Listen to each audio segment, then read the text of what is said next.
All right, let's begin the show with cybersecurity. Now, cybercrime is on the rise in India. A report by Counter Research Point says that India saw an 18% increase in weekly cyber attacks in Q1 2023. And recently, two individuals in Pune lost 33 lakhs to scamsters offering them a lucrative part-time job.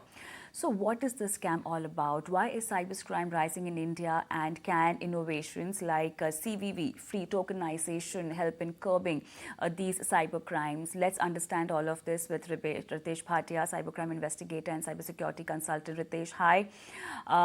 Good evening and welcome to the show. So every time we talk, there is a new scam that we are talking about. And this time there is work from home scam that's doing the round, and a new innovative scam of fraud where people are lured into getting a job. They give you a task and then take away all your money.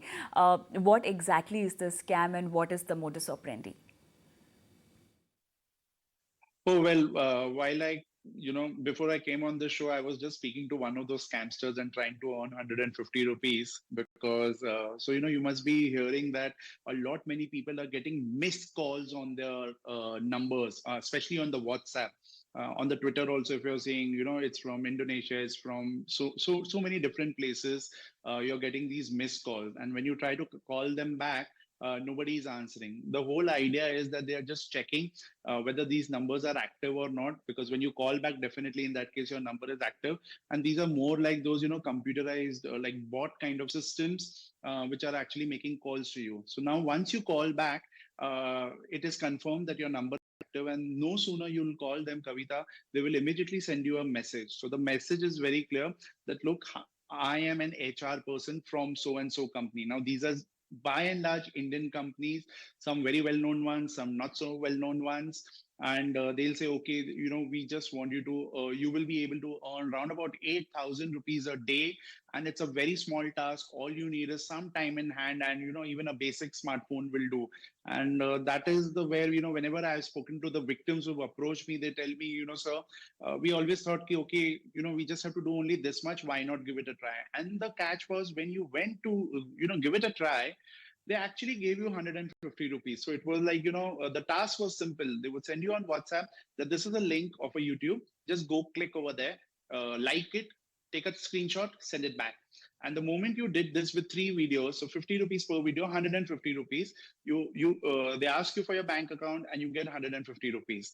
I tried it. I gave some bank accounts of my own, my people and all. So we are just making 150 rupees every day. And then the next part is that they will now take you to another Telegram group wherein they will say, okay, now you need to deposit 10,000 rupees and you see how much money you'll get. And now that there where the catch is, and you give 10,000 rupees. Honestly, I've seen in certain cases, some victims have said that from 10,000, they actually got 12,000 back. And this was the way to earn their trust. Now, the next time, again, when they put 10,000 or 15,000 or even 50,000, they just fell into a trap. And now the trap is so bad that now they take you onto a particular a website. On the website, your name is there, your login is there, your web name is there, and it shows that, okay, you made now 70,000 rupees. Now, the moment you go to withdraw that 70,000 rupees, they say, put more 50,000. So doing this, people fall into the trap so badly that I have a victim who lost 27 lakhs. I have another person, young boy, who lost 31 lakhs. So I'm talking about, there are several more who have lost 6 lakhs, 5 lakhs, 8 lakhs also. But I'm saying, like, these are the kind of numbers. So overall, Kavita, this is what is the work from home scam. And I wouldn't say it's greed, but I would say whenever we've spoken to the victims, it is more about that they, they say, look, it just looks that I just have to do only this much. And then they fall into the trap, Kavita.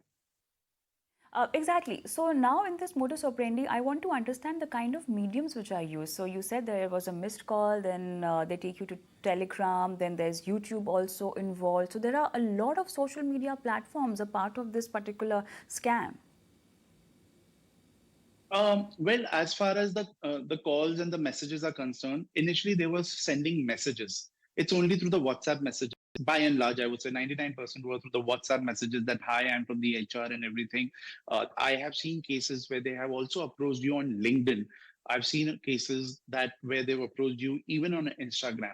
So it could be from any platform trying to lure you that this is how it is. Those messages coming in.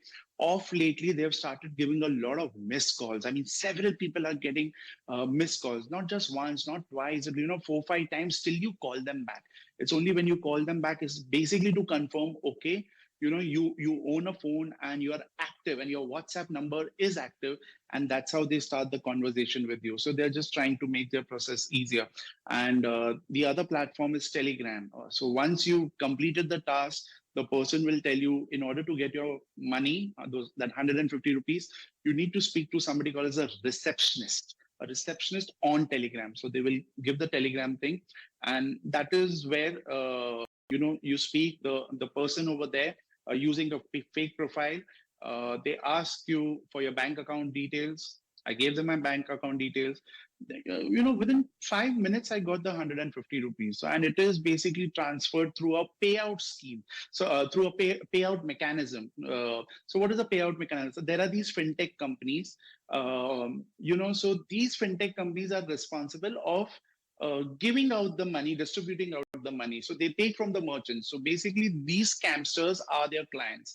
So these clients would have given them, let's say, 5 lakh, 10 lakhs, and shown themselves to be of a shell company, or probably these fintech companies also need to do a very, very strong KYC. And then they tie up with, so these are called as the instant payout companies, the fintech companies. And then they tell, okay, make this payment of 150 to Ritesh, make this one payment of 150 to Kavita. So this particular person, this company, tech company, just keeps making the payout. Without knowing that, he's making a payout on behalf of the scamsters, Kavita. So when I have to compare this scam with the kind of scams which are there right now, why can't a victim actually make out that it is a scam happening? Is it the payout thing because of which a victim is on this scam for a longer period of time? Because the way you're explaining it, it sounds like a scam that needs a build-up, and it's on for a few days because they're trying to lure you by giving you tasks and also trying to pay you to win the trust, which is why it is not easy to gauge maybe that you are being a victim over here. Well, the payout is only the first time that that the payout is basically to win your trust.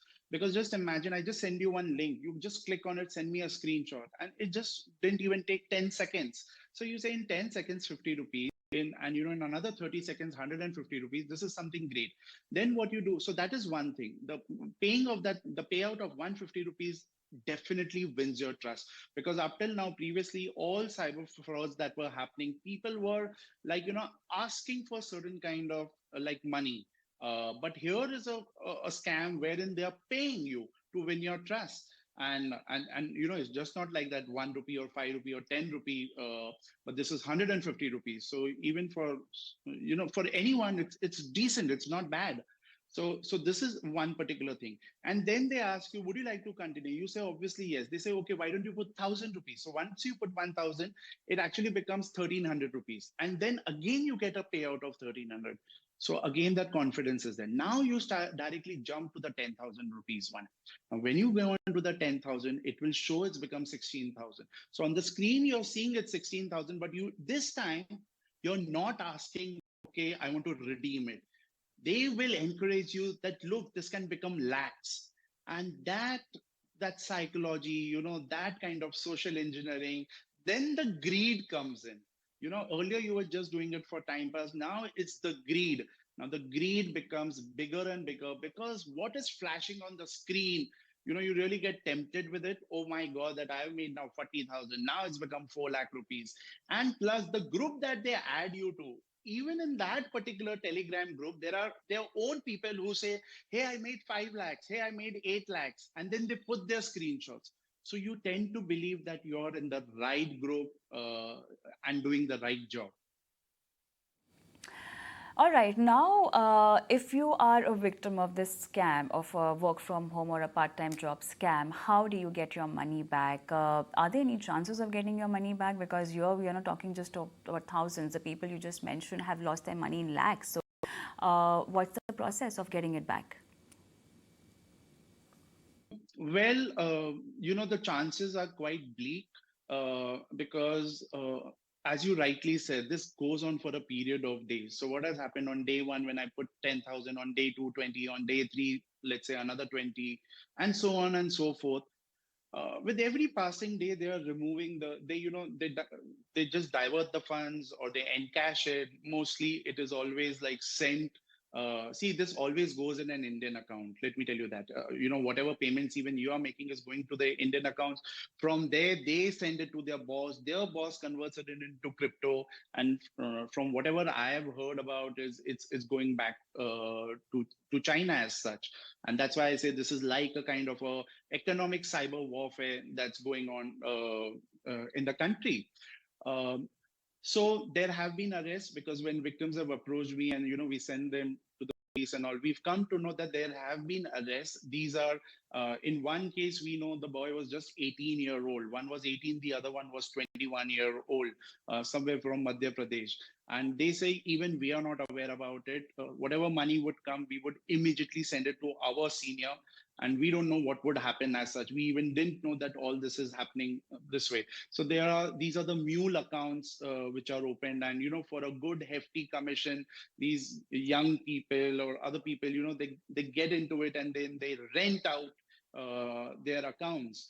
So there have been arrests, but I haven't heard about money being recovered, because see, even these scamsters are aware that the moment you call 1930, ideally that's what you need to do. When you call up 1930, the police over there will call up the nodal officer of the bank where you made the payment. So let's say you made a payment to XYZ bank, it will call the nodal officer of the XYZ bank, and the XYZ bank will freeze that particular amount, and then that amount gets reversed. So if you've gone in the golden half an hour, I would say, not even the golden hour, the golden half an hour, to the police, or if you called up on 1930 and told them that, look, my money is gone, please help me, then in other kinds of cybercrime cases, I've seen the money being reversed in several cases. But in this particular one, I'm seeing that the moment it is going, it is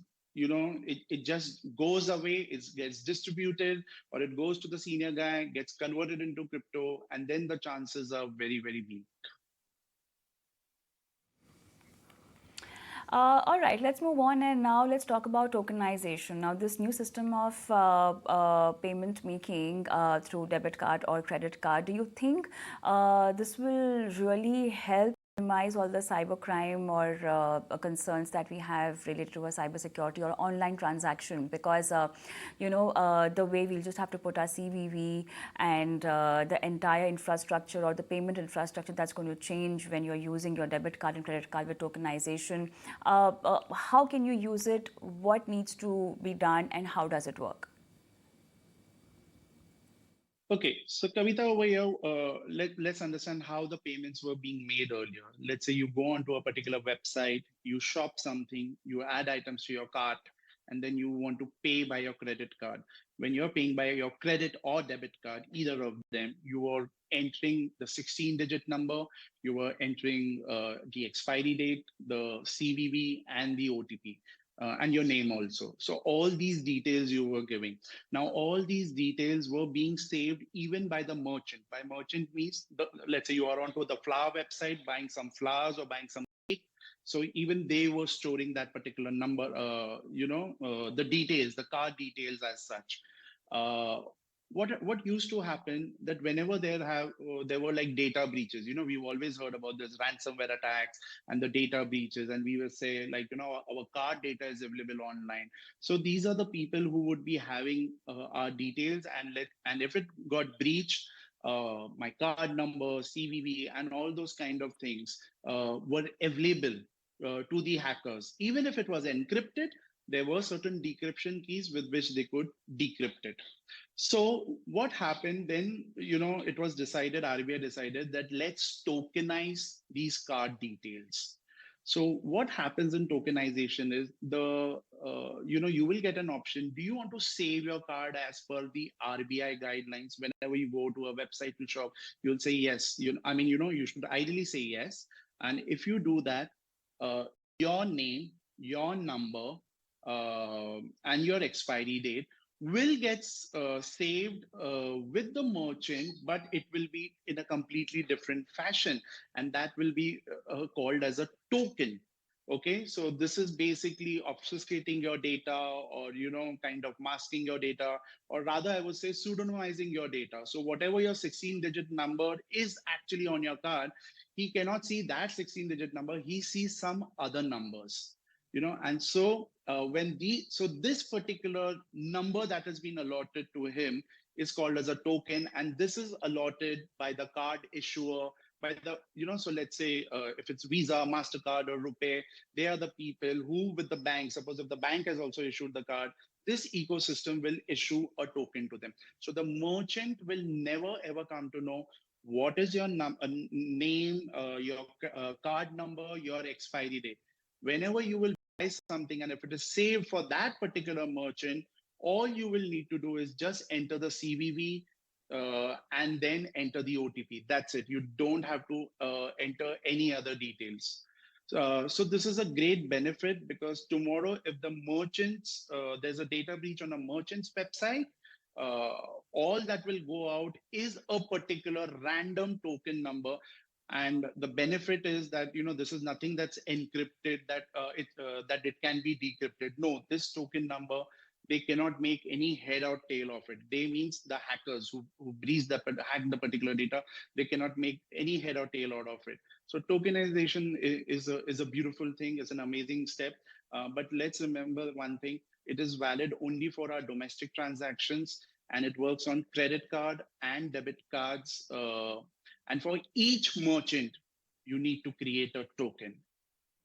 So when we talk about this entire ecosystem, we need a tokenized card, and the merchant too needs to be capable of this entire tokenized ecosystem, right? How do we actually adopt this when it comes to making a transaction? What all is needed from a end user's end?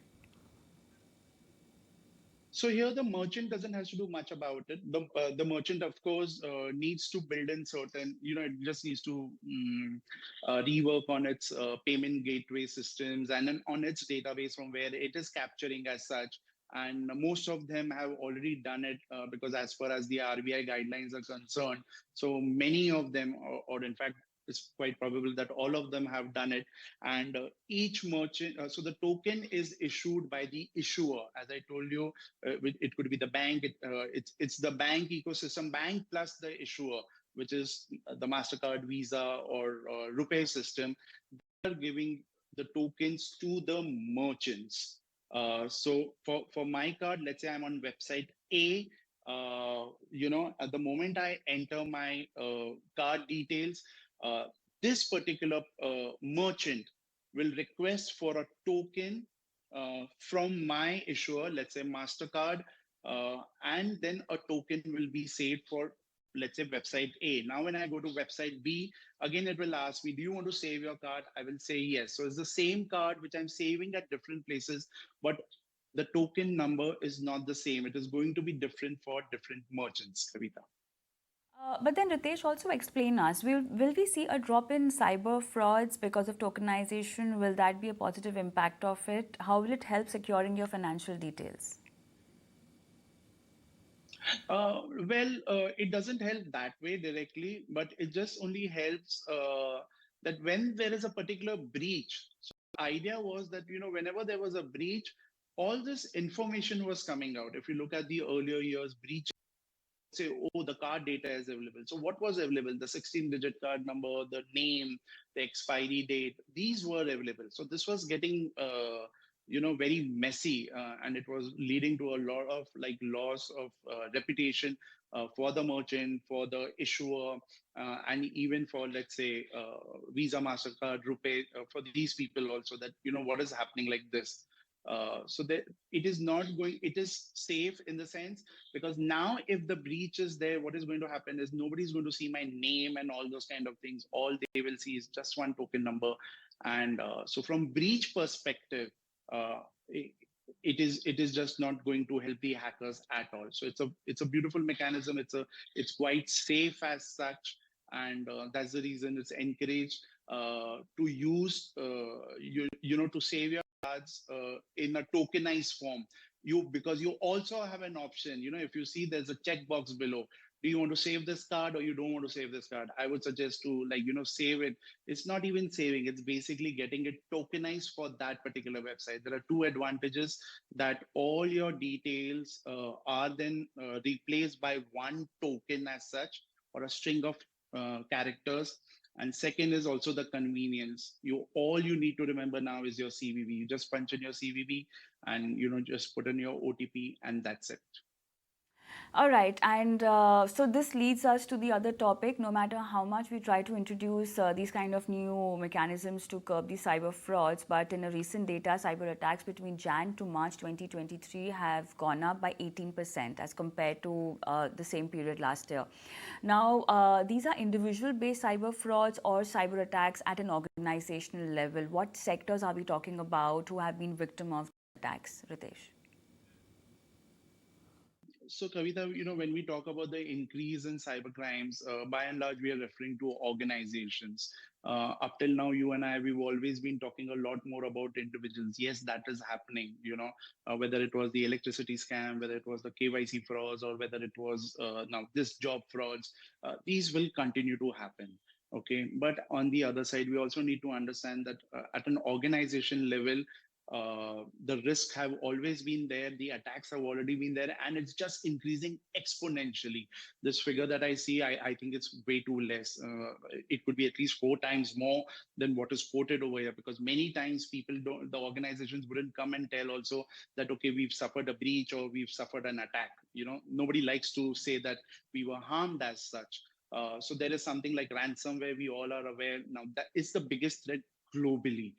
It's a big business also. And what is happening over here, your files get encrypted, and not just files getting encrypted, they are also taking your files away. And then nowadays they put it up on a website and they say, look, we have breached this particular company and asked this company to pay us this kind of ransom, otherwise we are going to breach the data. And that's how data breaches are happening. And so data breaches definitely harms the reputation of the companies, but it also harms the individual because of our privacy. I was just looking at right now a data breach of a particular Indian company, and I could see Aadhaar numbers of so many people. I could see passports. I could see bank statements of certain individuals whom I even don't know. So when I'm saying it means anyone who can go onto the dark web or even on the surface web. As a matter of fact, if you know where to go, you'll be able to see such things. So these attacks are going on. The report that you're mentioning also says that most of the attacks, are happening on the education and research center, on the research sector. Now, if you see in the research sector, we've been doing pretty well in many areas. And given the political situation all across the globe, and especially in Asia, especially in India also, these attacks are just going to increase. There have been an increase in the attacks on the defense, on the government. And third, there's been a lot of attacks on, the finance sector is always under attack, the BFSI sector, but now it's also the retail. So again, the whole thing is about getting the data or getting the intellectual property or certain secrets. I mean, from research, just imagine what kind of secrets you can get, from the research institutes as such. Even same from the finance sector, and again from the retail sector and all, because once this data is out, again the phishing, then the spear phishing, which means targeted attacks, targeted spamming to people, or targeted advertising. If you would have seen, now you no longer get ads which are not related to you. You're able to see ads only about what you've been talking about or what you've been like showing interest as such. So how is this possible? And how is that they are getting in touch with you? It's because of these. Now, also, if you see, there's a rise in the CEO scams. So they have the database of all the CEOs and who are their key people. So on the WhatsApp, they will put the number of the CEO, and then they will message the key employee that, listen, I need, let's say, some gift vouchers, or I need this kind of cash. and the employee will think, okay, this is boss only because this is what I see the DP as, and then they will transfer the money. So all this because of the data breaches. And then secondly, whenever there is a ransomware attack, you get a good amount of money, that too in Bitcoin. So it's a big booming business, and that's the reason. The financial gains is one reason for these cyber attacks. Secondly, obviously, is the state-sponsored cyber attacks, wherein if there is anything that goes up and down in any country, you always see a rise in the attacks. Kavita. But one more angle to this, Ritesh, is the AI. How will these kind of attacks accelerate or rise with the use of AI like ChatGPT, which is more sophisticated? I mean, when we talk about frauds and attacks, will there be more sophisticated attacks? And we are already witnessing a voice fraud, which is also done through AI. So if we say because of this AI thing, attacks are going to get faster and easier, and because of that, they are also going to increase. Up till now, if you would be receiving emails, you might be ignoring it because of the language it was. Now, how it is, you just take the same text and you put it in ChatGPT and say, okay, rephrase this to make it like a formal mail to be sent to an Indian. So the language will be accordingly the Indian English kind of thing. And so the phishing mail that comes to you now is quite believable. It has no mistakes. It has no language or grammatical mistakes also. So this is one thing. Then the second thing, if you would see, is the audio deep fakes. Uh, uh, with the AI, let's say now your voice, I can easily get it from YouTube because of your shows. I can, or any anchors, as a matter of fact. Just all I need is a 3-minute soundbite of yours, which I will download it from YouTube or any place. I'll just feed into my AI, and now whatever I type, it will repeat the same thing. It will repeat the same thing in your voice, and it's not going to be a robotic voice, because the AI is going to take the way you talk, the rhythm which is there in your voice, your accent, everything. And now with this, imagine, especially next year, we are having the elections. What kind of audio deep fakes we can get? We already are aware about video deep fakes that are there all around across the world. But now with this audio thing, it's just going to get worse. If you ask me, have there been cases? Yes, there have already been 2-3 cases in the world wherein, like in one case, a German CEO called up his counterpart, the British CEO, and asked him to transfer 243,000 US dollars to some Hungarian supplier. And this British CEO just transferred it. And when later on he came to know, it was not the German CEO who had called. It was a audio deep fake. It was via an AI machine.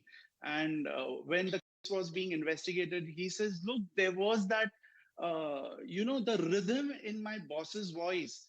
I still can't believe it. It was not my boss and it was my AI machine. So can you imagine the risk as such? Somebody, some superior saying, give me this story or give me this data. And you say, oh, yeah, this is my boss. Let me send it to him. All right, so this was all on all the kind of cyber attacks and cyber frauds. Thank you so much, Ritesh, for being on the show and helping our viewers with that. But then the scam story doesn't end over here. We're going to talk about a bike pod scam after this break with Sandeep Parekh. So stay tuned and we'll be back with more on this.